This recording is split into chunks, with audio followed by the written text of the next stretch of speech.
Hello, Ray Phoenix here. Welcome to Let's Play Spyro 2 Ripto's Rage Part 3. So now I have enough gems, enough currency in this mythical, magical world of Avalar to finally give in to Fatty Bag Moneybags Bear's greed, so we can finally buy the ability to swim, which is a very pivotal skill Spyro has in this game. So now we could have, a much greater sense of freedom now, so we can explore way more and dive underwater. And for some reason, Spyro could just infinitely breathe underwater. I'm not even sure what Spyro is. Is he an amphibian or a reptile or something like that? I'm not even sure. He's probably a reptile of some kind. I know reptiles can't just breathe. At least most of the ones that I know of can't just breathe under the water forever. I know turtles can't just breathe under the water forever, like in some infamous YouTube video I came across. Some guy treated his turtle like a fish and it died after it only lived a tenth of its life expectancy.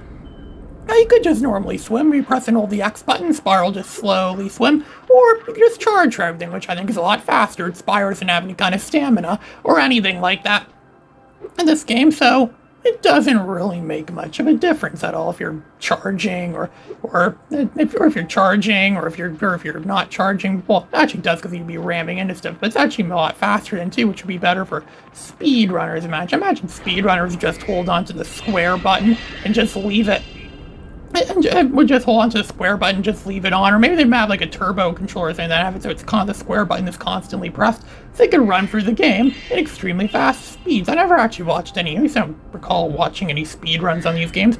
I finally visited that speedrun website that's a lot of people talk about. It's actually quite a famous website, actually, a speedrunning website. And I thought some of my speedruns I did in Jumping Flash could have qualified for that, but no, people did it way faster than me, which I'm actually not surprised that people actually did that a lot faster than me. Why am I not surprised? There's always some nerd out there, the nerds that don't have lives, they just sit there and play video games all day, every day. So we're going to the next level of the game, Idol Springs, where there's these people that carve these idols out of wood.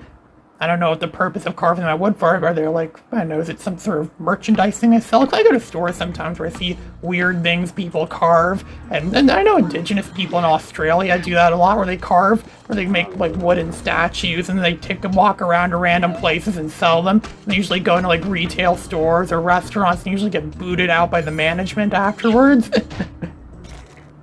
You can carve all kinds of things out of wood. It's a very primitive form of technology, but technically it's a technology. People don't really think of woodwork as one. I did woodwork once when I was in the 9th grade. I remember I actually got into some sort of special extracurricular program where I actually got to work in woodworking. I even got to carve a nice little logo for myself out of wood.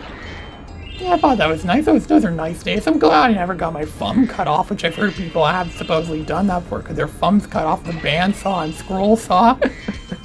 So of course we're utilizing our new ability to swim really fast under the water and break these. You have to charge into these things, and Spyro obviously can't breathe underwater. But if this game, he can't breathe fire underwater, but if this game had Super Mario Bros. Logic, he probably could just breathe flames underwater, kind of like how the original Super Mario Bros. And Super Mario World, or in Super Mario Bros. 3, or Mario would just get the fire flower, or whatever it's called, and he could shoot fireballs underwater, and you could just like use it to kill enemies underwater. So this is the first. This is one of the. We have to do these 3 puzzles to earn an orb, and this is the first one. This is by far the most challenging. The puzzles actually get progressively easier and easier as they progress.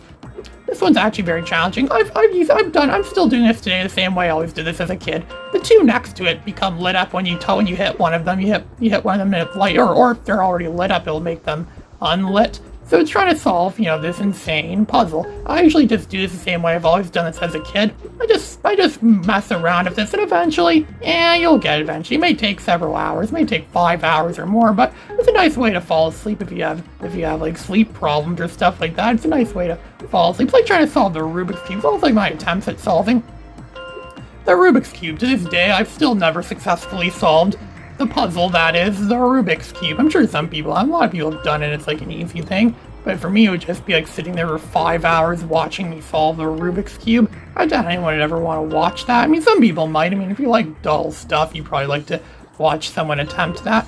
Oh, look, I think I got it. Yep, I got it. After messing around for like 2 hours, I finally did it. And we don't get an orb yet, we still have to do 2 more challenges, 2 more progressively harder challenges. It's going to tell us where to go. I have to go meet him by the big idol that was at the lake. There was a big island. Well, this is Idol Springs. There's going to be idols everywhere. These people must idolize idols because of how many there are everywhere. They're everywhere. And apparently they came to life somehow. They magically came to life like something out of night at the museum, and now they're going around and trying to, and they've locked them out, and then they locked them out of the temples. What do these idols have in common? Why would they steal all their food anyways? Do idols live off food or something like that? We know this one does.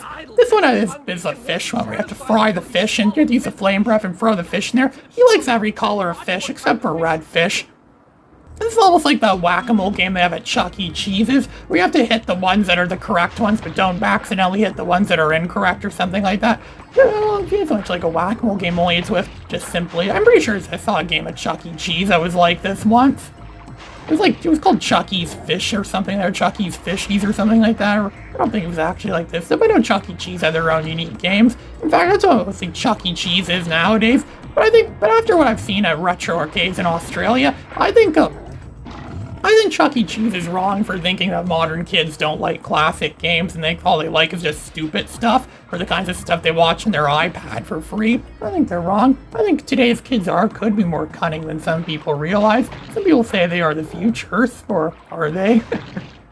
Just gonna fry all the fish into his mouth, flame all of them in there, the different colors of fish. I'm not sure what kind of breeds or species of fish these are. I have no idea because I don't really know anything about fish at all. I don't even think those are fish that actually exist. What will you expect? It's an Avalar, a place where dragons live, and dragons actually don't come from Avalar, but in this universe of Spyro, there's dragons, there's mythical creatures. Look like something out of frickin' Narnia sometimes. Remember the Narnia series? I remember Narnia, the Lion, the Witch, and the Wardrobe. That was one of the first. I think that was the first or one of the first. No, it wasn't the first, but it was definitely one of the first movies I ever owned on DVD. I have fond memories of watching that.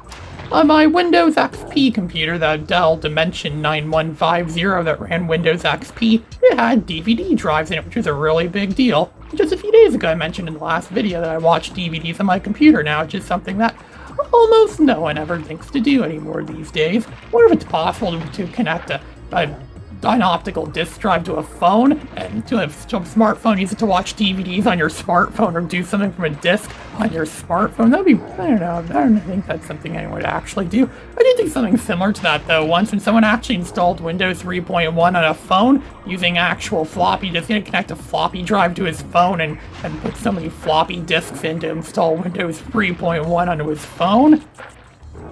And there, we've completed this challenge. One more puzzle to go. This foreman's gonna take us toward the next puzzle. This is by far, the next one is by far the easiest one. Anyone that's read a book at least once or twice in their life would get this one very easily. This is like one of those challenges that my father showed me a long time ago on some internet website where it's like some brain teaser challenging, and they say if you get a single one of these questions wrong, it means you're mentally challenged. That's not the word they actually used. It was before 2010, so they used a really bad word for it that began with the letter R, but because it was, before 2010, back when I would have been playing this game, because I got this game before 2010 in the pre-2010 world when things were very different. A lot of people are now getting nostalgic for the pre-2010, like the 2000s suddenly became the new 90s, but I was still playing this back in those days because this game is awesome. This is Spyro 2 Ripto's Rage, one of the greatest things mankind has ever produced, and I said the same thing about the first Spyro, and now I'm saying about this one, and I actually mean it more for this one, because this game is by all means a lot better than the original Spyro the Dragon. Just walking around, this being a penny pincher. Well, it's not exactly penny pincher, because you need to get every single gem in this game to get the game 100% complete, and I do have all the requirements. Now that I got the swimming ability, it is possible for me to get this level 100% complete. So that's what I'm going to be doing, getting this level absolutely everything completed, so I don't have to do backtracking later, because we know how much people on YouTube love watching backtracking, right? And these idols appear to be made out of wood, which is why I imagine a lot of them be weak against Spyro's flame. But if I flame them, they'd catch on fire. Unless they're painted with a flame retardant material or something like that. But I doubt that. Well, no, those ones have shields. This is probably not, because there's those ones that have those metal shields which are immune to Spyro's flame. But we saw similar enemies in the first Spyro game that did that. Here's the puzzle I'm talking about. They look like those baby blocks, that babies play with, and and the baby has to stack them onto each other. It doesn't seem like much, but for a baby, it's a pretty big accomplishment. So the first one is already down, so that means that one's blue, so the next one's blue, that one's triangle. Not everyone I hit had a triangle in it. That one has a moon on it, so that next one has a moon, which is the same color as the diamond. And now it had the same shape as that. Yeah, that's the logic. It's like a game of frickin' Uno or something like that, or like or like Crazy Eights, or those weird, kooky card games people play. There's all kinds of bizarre card games these days. And there was another one that I remember Quark played with some alien in the last episode of Star Trek Deep Space Nine. It was Go Fish. Everyone's favorite casino card game, Go Fish. How'd you have that episode on DVD, the last episode of Star Trek Deep Space Nine? I remember in 2019 some movie theater advertiser were going to be showing that episode, both parts, at the movie theater, making it be like, oh, it's a big event, 20 years since Star Trek Deep Space Nine ended. So we're going to show the finale of it, the epic conclusion of it on this big TV. Star Trek Deep Space Nine was the most Star Wars-like series of Star Trek. It was mostly about battling and war and space and stuff like that. Very much like what Star Wars kind of is. It's almost like they secretly wanted to make a Star Wars show, but they got Star Trek instead. Which some people would say doesn't really go against what Star Trek really was. Supposedly Gene Roddenberry knew about Star Trek Deep Space Nine before he died. The idea was presented him, but did he know how the show would turn out in the long run? That's unknown. I mean, I sometimes think it's possible for people to know about things that happened after they died. They say George Washington couldn't have known about dinosaurs, because first dinosaurs were discovered after George Washington died, so people would say, how did he know about them? Maybe he did know about them some way or another. He has never spoke of them. Maybe people did know about them, but he's never spoke of them or documented them anywhere. So we have this, is jumping on these rooftops over here, or getting these remaining things. Oh, and look down there. There's idols down there. There's like a bunch of hula girls trapped on idols. I was gonna collect all these gems. Every single one of these gems. And then we could see this hula girl here is being captured by these idols, because this is Idol Springs, where everyone is being captured by idols. I didn't even really know what idols were before I played this game. This game taught me everything I know about idols. It also taught me that maybe you shouldn't buy them. It's almost like what do you call it, the opposite of an advertising, or like a PSA kind of thing, telling people that, oh, you shouldn't buy idols. Maybe the game developers had some sort of grudge against idols, or something. They necessarily didn't like idols or something like that. So this made this whole game as like anti-idol propaganda. I'll admit, I've done stuff like that in my writings all the time too. Why do you think I bash politics and stuff a lot in my writings?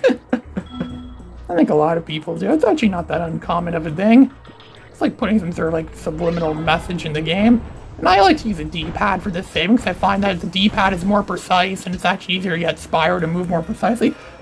With the D-pad, I usually just use the analog stick. This game came out in 1999 when the analog controller was out, and it already established itself as being, the way you should be playing PS1 games. This game came out after Ape Escape. This game doesn't require a DualShock controller like the original Ape Escape did.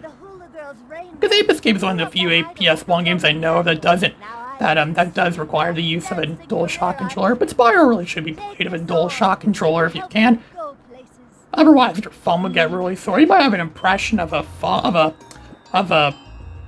D-pad, a PlayStation controller, D-pad, PS1 D-pad on your thumb. It's hard for me to imagine actually playing this in one of those very first controllers they had back in 1994, when they first introduced the PS1 and it had that controller that didn't have control sticks on it. So that would be pain. I wonder if someone's ever tried that before or made a video about that. How many games can you play with that controller? How many games are possible? That sounds like something I could make for a video of some kind. So this guy's going to give us a talisman for this level. Now, yeah, this will be the third talisman that we've earned, and I believe there's 14 in this entire game, if I'm not mistaken. I don't remember all the numbers of everything in this game. Or maybe, so after wandering around, this is a very small level. It's a relatively small level, but after wandering around for quite a bit, I have found that there's indeed more gems. This level, I always knew there was more gems this level, but now I found out how to reach gems by jumping these walls like frickin' Spider-Man or something like that. Jumping on these rooftops, and oh look, there's a hidden path over there. We have to use what Hunter showed us, those gliding tactics that Hunter showed us to get all of them gems here, and that hover thing. Well, not to use it there, but actually would come in handy for this part. A lot more gems hiding around here. Getting kind of rich in gems. Yeah, I'm collecting every single gem. I'm being a completionist, collecting every single gem there is. So because pretty much every time we come across money bags, we'll pretty much always have enough gems to buy whatever greedy thing he's asking for, some greedy thing he's holding from us to prevent us from beating the game. He probably has some sort of deal with Ripto. He's a citizen of Avalar. And so it's like, why is he making me pay for something I need to save them with, or need to save Avalar with? So obviously, because he's greedy, he's probably on Ripto's side. He always teams up with the villains. And there we go, we got Idle Springs 100% complete, so we don't have to go back here now. Later we do backtracking. Yeah, we'll have to do some backtracking, but not for this level, and that's good, because I think I've seen way too much this level. This level is nicely designed, it's nicely detailed, like it's like some sort of acrylic painting or something like that that could have been found on a wall or found at some art gallery I went to the other day, but now this level's about time. It's about time we have this level's gonna run back. It's such a short level, I can just run all the way back to the end of it. It's easy to run from the beginning to the end in these short levels. It's gonna show us the ending movie, the ending video, where they're now cooking their sausages or marshmallows or whatever it is they like to cook. A lot of the foods they have here seem to be the same as the foods we have in real life, like marshmallows. They don't seem to have like weird, bizarre foods or stuff like that. And yeah, the idol apparently had a change of heart, and now he appears to be, on our side, or so it seems. I think they do return in a future Spyro game, if I'm not mistaken. Spyro has to fight them again. Well, that's in a future Spyro game, probably one of the ones that people don't like talking about. This is Ray Phoenix signing out.